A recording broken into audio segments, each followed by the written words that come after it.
오늘 민수기 13장 25절부터 14장 10절까지 말씀을 본문으로 전할 설교의 제목은 메뚜기 콤플렉스를 정복하자입니다. 오늘 우리는 인생을 살아가는 데 있어서 정말 중요한 역할을 하는 영적인 시선에 대해서 함께 나누고자 합니다. 얼마 전 제가 운전을 하면서 가는데 저쪽에 병원 간판이 보여요. 그 병원에 한번 들려볼까 하고 전화번호를 찾는데 간판에 전화번호가 보이긴 하는데 제 육안으로는 잘 안 보이더라고요. 그래서 신호 대기를 하면서 스마트폰을 꺼내서 카메라 기능을 켜고 줌을 당겨서 사진을 찍었습니다. 그래서 확대해서 보니까 전화번호가 너무나도 선명하게 잘 보이는 거예요. 그렇구나. 그래 하루는 밤하늘에 뜬 달이 너무나도 이뻐서 한번 찍어봤어요. 줌을 최대한 당겨서 100배 줌을 당겨서 한번 찍어봤어요. 육안으로 볼 때는 보이지 않던 달 표면에 분화구까지 아주 선명하게 보이더라고요. 카메라 렌즈가 요즘 스마트폰 카메라 렌즈가 성능이 정말 좋아졌구나 그런 생각을 했습니다. 그러면서 한 가지 사실을 깨달았어요. 우리가 무엇을 보고 있느냐도 중요합니다. 그런데 우리가 어디에 초점을 맞추고 또 무엇을 확대해 보느냐가 더 중요하다는 거예요. 여러분, 우리 마음에도요, 영적인 렌즈들이 있어요. 인생이라는 다양하고 변화무쌍한 이러한 인생 풍경 속에서 우리가 어디에 초점을 맞추고 또 무엇을 줌해서 클로즈업해서 보느냐에 따라서 우리의 삶의 화질과 색감과 또 인생을 대하는 태도들이 다 달라집니다. 문제에 초점을 두고 줌을 하면 문제의 크기는 엄청나게 크게 보이죠. 그만큼 하나님은 작게 보입니다. 그런데 하나님의 약속, 하나님의 말씀에 포커스를 맞추고 줌을 하면 하나님의 약속은 크게 보이고 태산 같은 문제는 오히려 하나님의 영광을 나타내는 아름다운 배경으로 바뀌게 되는 거예요. 오늘 본문에는 가나안 땅을 40일 동안 정탐하고 온 12명이 등장을 해요. 그들은 똑같은 땅을 밟았어요. 똑같은 거인들을 보았습니다. 똑같은 열매를 먹어봤습니다. 하지만 그들의 눈으로 보고 마음에 찍어온 사진은 그 내용이 전혀 달라요. 10명은 거인에게 초점을 두고 줌을 당겨서 절망적인 사진을 찍어왔고 여호수아와 갈렙은 하나님의 약속에 초점을 두고 줌을 당겨서 영광된 승리의 사진을 찍어왔어요. 여러분이라면 마음속 렌즈에 어떠한 사진을 찍으시겠습니까? 오늘 본문에서 본문 바로 앞절에 보면 재미있는 장면이 나와요. 거대한 포도송이를 두 사람이 막대기에 메고 오는 장면인데, 여러분 보통 그 큰 짐승이나 멧돼지 같은 거를 막대기에 이렇게 메고 양쪽에서 메고 오는 거는 그 장면들은 어떤 이미지인지 아실 거예요. 그런데 포도 한 송이를 이렇게 메고 왔대요. 얼마나 컸으면, 여러분 한번 상상해 보세요. 보통 포도 한 송이면 손바닥 하나에 딱 들어오지 않습니까? 손바닥 안에 들어와요. 그런데 이거를 들것에 메고 두 사람이 메고 왔다는 것은 포도 한 송이가 어마어마한 크기라는 거예요. 그러면 이 포도알 하나가 아마도 이 손 안에 가득 찼을 거예요. 포도알 하나가. 그러면 우와 그러죠. 우와, 이거 하나만 먹어도 배부르겠다. 육즙이 팡팡 터지고 향기는 얼마나 좋을지 여러분 상상이 되십니까? 자, 그 포도송이를 보면서, 포도 알알이를 보면서 이스라엘 백성들은요 환호했어요. 야, 하나님이 약속하신 정말 복된 땅이 맞구나. 저 열매를 보니까, 저 포도송이를 보니까 가나안 땅은 정말 풍요롭고 대단하구나. 환호성을 질렀을 거예요. 그런데 그 감격이 오래가지 않아요. 이 거대한 포도송이는 축복의 증거인 동시에 더불어 두려움의 증거가 되었어요. 10명의 정탐꾼은 그 거대한 포도송이를 보면서 하나님의 축복이 아닌 그 땅의 거인에 초점을 맞추고 줌을 당기면서 확대했습니다. 포도가 이만큼 크다는 것을 야, 저걸 먹고 사는 놈들은 얼마나 힘이 세고 장사일까? 얼마나 클까? 그러한 공포가 그들을 압도하기 시작해요. 그들은 카메라 렌즈를 안악자손, 거인족 안악자손의 거대한 키와 또 견고한 성읍에 포커스를 맞췄어요. 그러자 그 거인들 곁에 선 자신들은 그 발밑에 메뚜기처럼 느껴지는 거예요. 이것이 바로 우리가 오늘 이 시간 다룰 영적 질병인 메뚜기 콤플렉스라는 거예요. 10명의 정탐꾼의 보고를 한번 여러분 들어보세요. 그들이 거짓말하고 있나요? 아닙니다. 눈으로 보고 본인들이 경험한 사실을 근거로 팩트만 말하고 있어요. 그 땅은 정말 젖과 꿀이 흐릅니다. 여기 포도송이를 보세요. 하지만 그 땅에 거주민은 정말 강하고 성읍은 견고해서 우리가 어떻게 할 수가 없습니다. 거기서 우리가 거인족 속인 안악자손을 보았습니다. 이렇게 보고를 해요. 사실을 말하고 있죠. 그런데 그 사실 속에 정말 결정적인 결함이 있어요. 그 사실 보고에서 무엇이 빠졌습니까? 하나님이 빠졌어요. 하나님을 삭제해버렸어요. 10명의 정탐꾼이 40일 동안 보고 느낀 브리핑을 잘 보면 여호와 하나님의 이름이 한 번도 등장하지 않습니다. 여러분, 불신이라는 것이 무엇입니까? 하나님을 믿지 않는 것만이 불신이 아니에요. 하나님을 빼놓고 생각하는 것도 불신입니다. 하나님을 바라보지 않고 다른 것만 바라보는 것도 불신이에요. 우리 인생에서 하나님이 빠지면 우리 인생은 결국 절망할 수밖에 없어요. 왜요? 우리 인생을 세우신 분이 하나님이신데 하나님을 빼버리면 우리에게 남는 것은 절망적인 현실밖에 없습니다. 기둥을 뽑아버리면 건물이 어떻게 됩니까? 무너집니다. 위험해져요. 마찬가지로 하나님을 삭제한 인생은 아무리 화려하고 아름다운 그런 팩트를 나열한다고 할지라도 결국은 무너져 내릴 수밖에 없어요.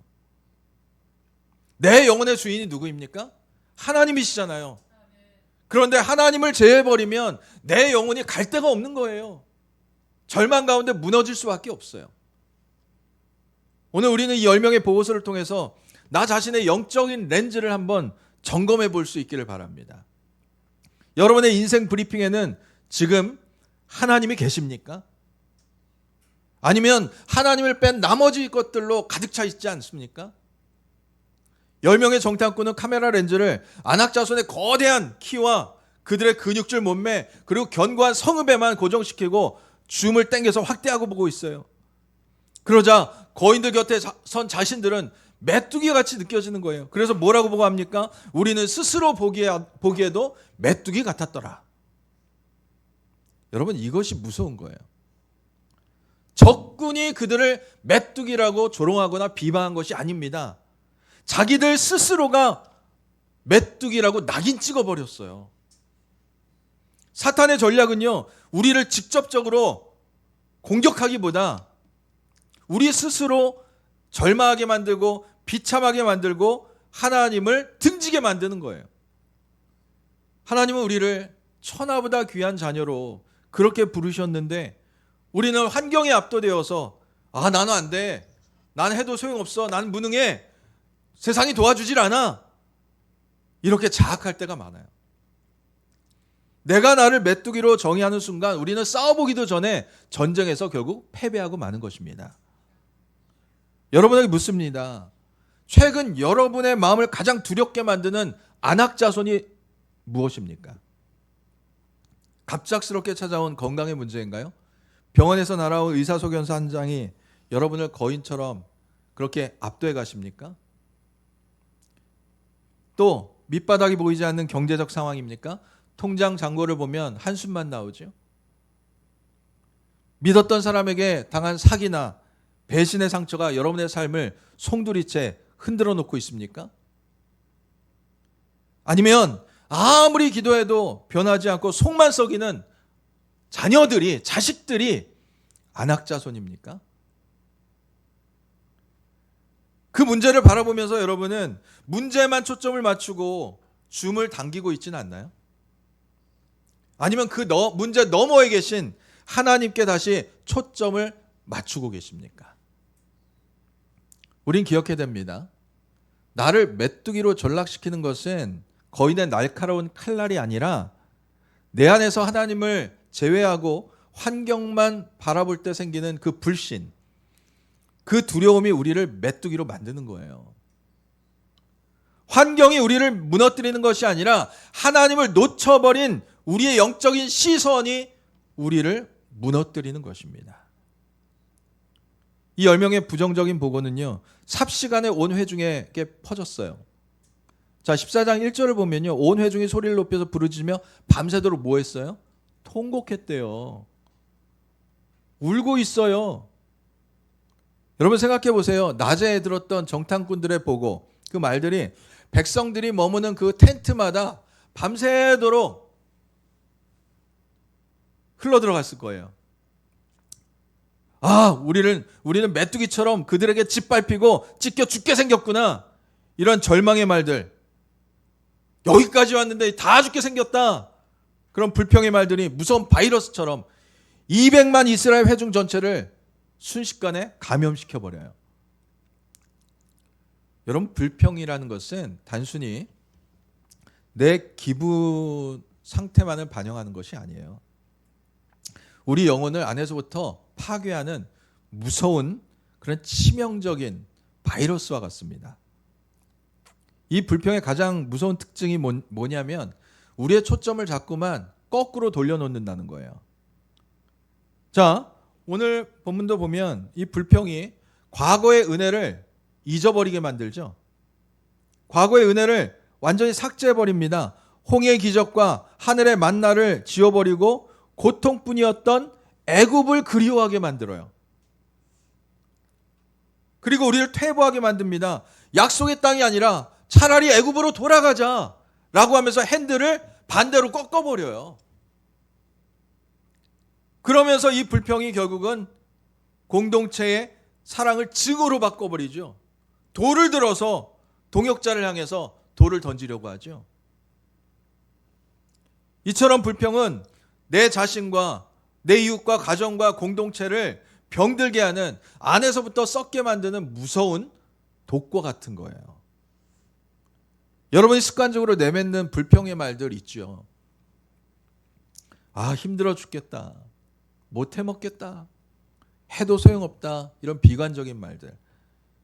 이게 다 너 때문이야. 그 인간 때문이야. 도무지 그 인간 이해할 수 없어. 라고 하는 책임전가의 말들. 여러분, 이 말들이 여러분의 자신과 가정과 공동체를 병들게 하고 있다는 사실을 여러분 기억하셔야 돼요. 이스라엘 백성들이 밤새 텐트에서 쏟아냈던 그 불평의 말들, 여러분 누가 듣고 계셨습니까? 지금 여러분이 쏟아내고 있는 그 불평의 말들 누가 듣고 있습니까? 하나님이 듣고 계신단 말이에요. 하나님은요, 우리 기도 소리를 들으실 뿐만 아니라 우리의 신세 한탄이나 우리의 원망과 불평과 다투는 소리 다 듣고 계십니다. 여러분의 입술이 절망의 바이러스를 퍼뜨리는 그런 숙주가 아니라 하나님의 거대한 능력을 길어 올리는 믿음의 마중물들이 될 수 있기를 축원드립니다. 자, 이제 비난과 통곡, 또 돌을 던지려는 분노가 가득한 이 아수라장 속에서 자기 옷을 찢으며 목숨을 걸고 일어난 두 사람이 있어요. 바로 여호수아와 갈렙. 여러분 오해하지 마세요. 이 두 사람이 나머지 10명의 정탐꾼보다 눈이 나빠서 거인을 못 본 게 아니에요. 똑같이 거인의 우람한 근육도 보고요. 철옹성 같은 성벽도 같이 봤어요. 하지만 그들의 고백은 전혀 달라요. 어떻게 다릅니까? 우리 한번 같이 읽어볼까요? 자, 시작.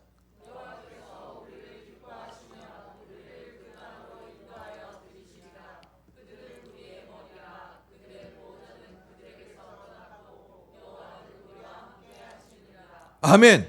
자, 완전히 시각이 다르죠. 왜요? 이 두 사람에게는 세상을 압도하는 믿음의 줌 렌즈가 있었어요. 첫째로 그들은 환경이 아니라 그 믿음의 줌을 가지고 무엇을 확대해서 봤어요? 하나님의 마음을 확대해서 보고 있어요. 10명의 정탐꾼이 아낙 자손의 키와 힘을 계산하고 있을 때 이 여호수아 갈렙은 하나님의 말씀, 약속을 다시 상기하면서 하나님의 신실하심을 붙잡고 있어요. 여호와께서 우리를 기뻐하시면이라고 고백하잖아요. 이 말은요, 우리의 힘이 얼마나 강하냐를 문제 삼는 것이 아니라 하나님이 우리를 얼마나 사랑하고 계시는가, 하나님이 우리를 얼마나 기뻐하시고 계시는가, 이런 신뢰의 문제였어요. 사랑하는 여러분, 믿음은 내가 할 수 있다라는 긍정의 힘이 아니라 하나님은 반드시 약속을 지키신다라는 신뢰의 힘에서 나오는 거예요. 그래서 세상은 계산기를 두드리지만 하나님의 자녀는요, 하나님의 말씀인 약속을 펼칠 수 있어야 돼요. 또 그 두 사람은 문제를 보는 해석의 렌즈를 딱 바꿔놓고 있어요. 여기에 믿음의 정수가 있어요. 불신자는 문제를 크게 보고 하나님은 작게 보거든요. 문제가 이렇게 큰 거 보니 하나님은 계시는 거 맞아? 하나님은 나를 알고 계시나? 나 도와주시는 거 맞아? 이렇게 문제를 더 크게 봅니다. 근데 믿음의 사람은 크신 하나님을 통해서 문제를 바라봐요. 하나님의 말씀으로 해석하는 렌즈를 끼고 현실을 보니까 저 아낙 자손은 더 이상 공포의 존재가 아니라 오히려 하나님이 차려주신 밥상으로 보이는 거예요. 오히려 자신을 단련시키고 또 성장시킬 영적인 보양식으로 받아들여지는 거예요. 하나님이 함께 하시면 고난은 우리를 무너뜨리는 걸림돌이 아니라 우리를 도약시키는 디딤돌이 되는 거예요. 내 앞에 걸림돌을 디딤돌로 바꾸는 힘, 그것이 바로 하나님께 초점을 맞춘 사람의 해석의 능력입니다. 그리고 그들은 화려한 껍데기가 아니라 영적인 실체를 보고 있어요. 14장 9절에 보면 그들의 보호자는 그들에서 이미 떠났다. 여호수아 갈렙은 육안이 아니라 영안을 열어서 아낙 자손의 실체를 보았습니다. 겉모습은 화려하고 성벽은 아주 견고해 보이지만 하나님의 임재가 떠났어요. 그들은 이미 속이 빈 껍데기에 불과합니다. 세상의 위협은 대단해 보이죠. 돈과 권력, 질병, 어마어마한 힘을 가지고 있고 영원할 것처럼 느껴지지만 또 그렇게 우리를 위협하고 겁박할 때도 있어요. 그러나 하나님이 함께 하시지 않는 세상의 강함은 그림자에 불과합니다. 여호수아 갈렙은 그 그림자에 속지 않았어요. 진짜 실체이신 빛 대신 하나님이 우리의 편이라면, 하나님이 우리와 함께 하신다면 그림자는 결국 빛 앞에 사라질 운명임을 알고 있었기 때문입니다. 사랑하는 성도 여러분, 오늘 우리는 두 종류의 보고서를 보고 있죠. 환경을 계산하면서 스스로 메뚜기라고 삼고 있는 두려움의 보고서가 있고, 하나님의 신실하신 약속을 바라보면서 거인을 밥상으로 보고 있는 믿음의 보고서가 있습니다. 여기서 우리가 반드시 기억해야 될 사실이 있는데 10명의 정탐꾼과 또 여호수아 갈렙 이 두 사람의 차이는 능력의 차이가 아니라 시선의 차이였다는 거예요. 똑같은 상황에서 어디에 초점을 맞추고 줌을 당겨 보느냐가 그 선택으로 인해서 우리의 인생의 성패가 좌우됩니다. 사랑하는 성도 여러분, 오늘 본문의 결말은 우리에게 엄중한 교훈을 줘요. 우리의 선택한 결과 그대로 열매가 이루어진다는 거예요. 자, 하나님은 이스라엘 통곡 소리를 들으시고 이렇게 말씀하세요. 우리 같이 읽습니다. 시작.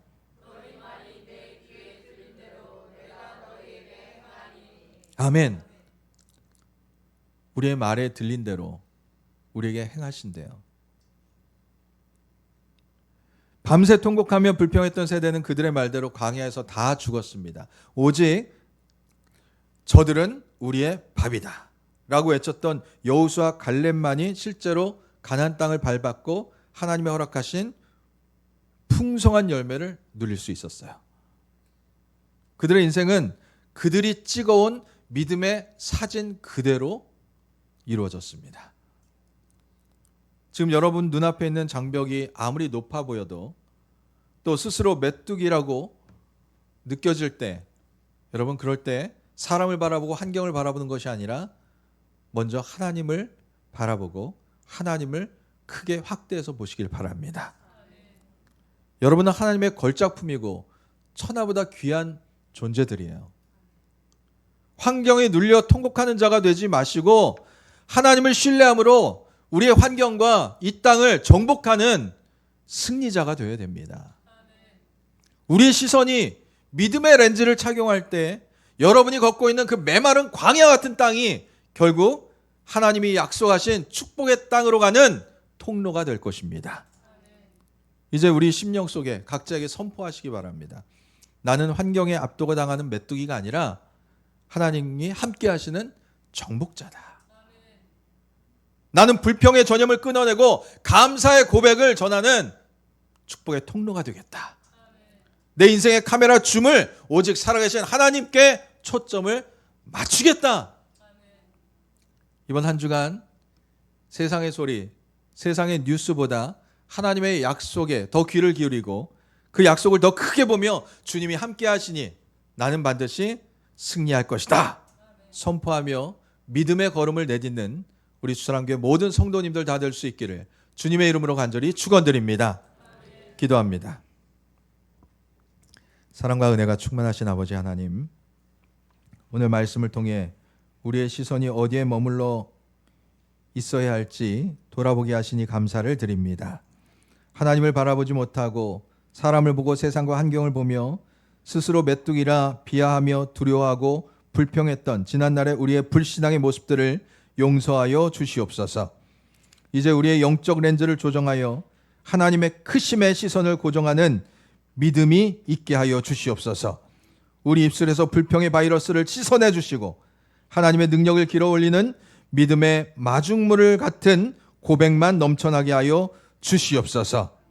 우리의 삶의 모든 안악자손 앞에서 하나님이 우리와 함께 하시니 능히 이기리라 선포하며 승리하게 하여 주시옵소서. 우리의 영원한 승리자 되신 예수 그리스도의 이름으로 간절히 기도드립니다. 아멘.